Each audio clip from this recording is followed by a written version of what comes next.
This episode of Max Scoville's Study Hall is brought to you by Loot Crate. War. War never changes. Not even when everything gets decimated by nuclear bombs and there are dudes running around in power armor shooting lasers at super mutants. Nope. War never changes.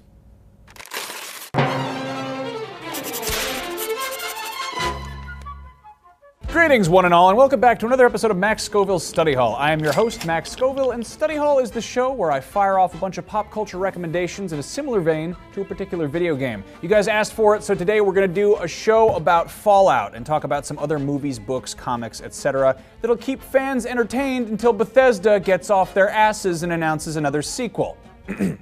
The big theme of Fallout, of course, is that it's set in a post-apocalyptic wasteland, but it's certainly not the only game to use that as a backdrop, and this isn't the first study hall I've done on the subject. If you haven't seen it already, I don't know why you wouldn't have, go check out the very second episode of Study Hall, where I talk about the gritty, dark, miserable end-of-the-world scenarios in the same vein as The Last of Us. Compelling, emotional stuff. Today I'm going to focus more on the weird, offbeat end-of-the-world fiction with a sense of humor. So, less bleak, dismal tragedy and more funky, tongue-in-cheek sci-fi campiness.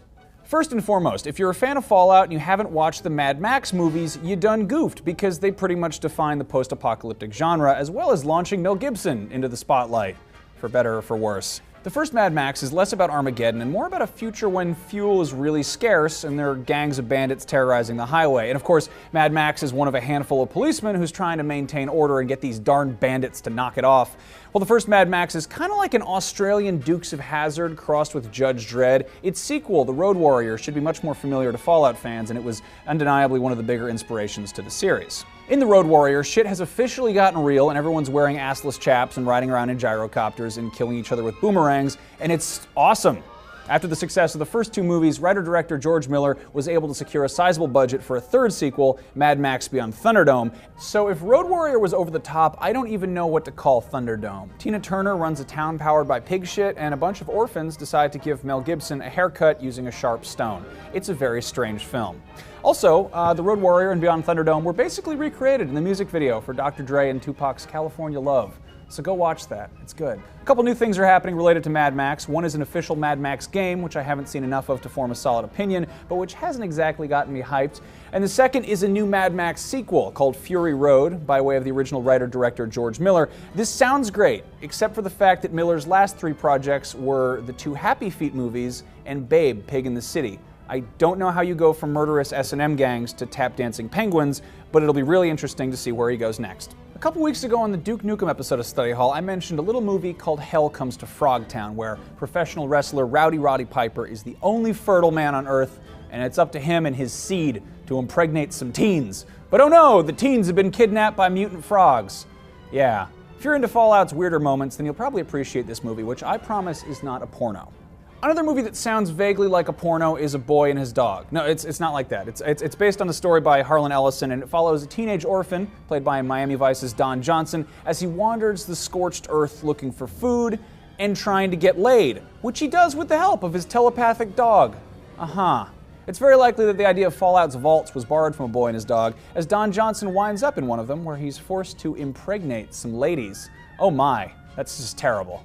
Harlan Ellison later continued this story as a comic called Vic and Blood, so you can check that out if you're interested. If you want to get really weird, check out Six String Samurai, which is also set in an alternate future that's the aftermath of nuclear war in the 1950s. It follows a guy named Buddy, who may or may not be Buddy Holly, as he fights off cannibals, bounty hunters, and the Russian army on his way to Las Vegas to become the new king of rock and roll, because Elvis died.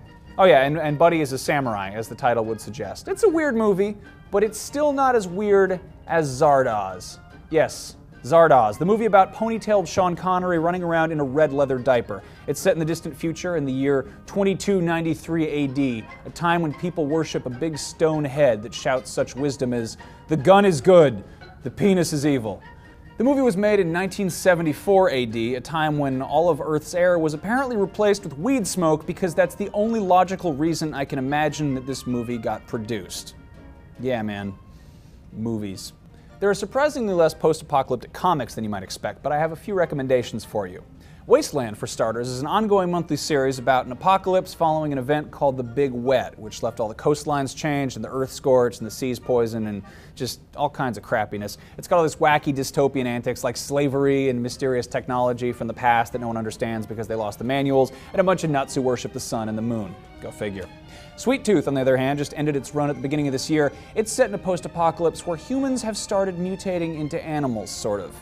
The main character is named Gus, and he's a boy with deer antlers who leaves his home after being orphaned with a violent drifter named Jeopard, who's loosely inspired by the Punisher. I haven't actually read this one myself, but the recommendation comes by way of Headmaster Adam Sessler. Another comic the Headmaster recommends is The Manhattan Projects, which has some lovely Cold War sci-fi designs and is a similar Dr. Strange-Lovian vein, very similar to Fallout, which I previously recommended in my study hall on The Bureau, which I'm assuming that you guys have already seen because you watch every episode of my show, right? An old favorite of mine that's unfortunately a bit harder to track down is Hex, which is a short-lived alternate reality take on DC Comics' Western gunslinger Jonah Hex, in which he's abducted by time travelers and brought to a post-apocalyptic future. So it's about a time-traveling cowboy fighting androids and giant worms and, oh, I don't know, Batman? Yeah, I generally try to keep an open mind, but if you can't appreciate Hex on some level, you're an idiot, and I hate you, and it's your fault the series only lasted 18 issues. I really wish that DC would reprint this. Maybe they will, if we complain enough. Anyway, finally, here's a doozy. Weapon Brown. It is a gritty post-apocalyptic reimagining of Peanuts. Yes, the Charles Schultz Peanuts. It follows Chuck, a super soldier, as he wanders the waste with his dog Snoop, trying to save the love of his life from the insane pumpkin-worshipping Linus Van Pelt. Along the way, he comes across actual sentient kite-eating trees, weaponized blankets, as well as Marcy and Peppermint Patty, who now run a whorehouse. You can read the comic online for free at whatisdeepfried.com, but I would highly recommend finding some way to throw money at the little indie series because it is very weird and should be encouraged. Hey, speaking of throwing money, you should all throw your money at Loot Crate because they bought me this awesome nifty robot barista.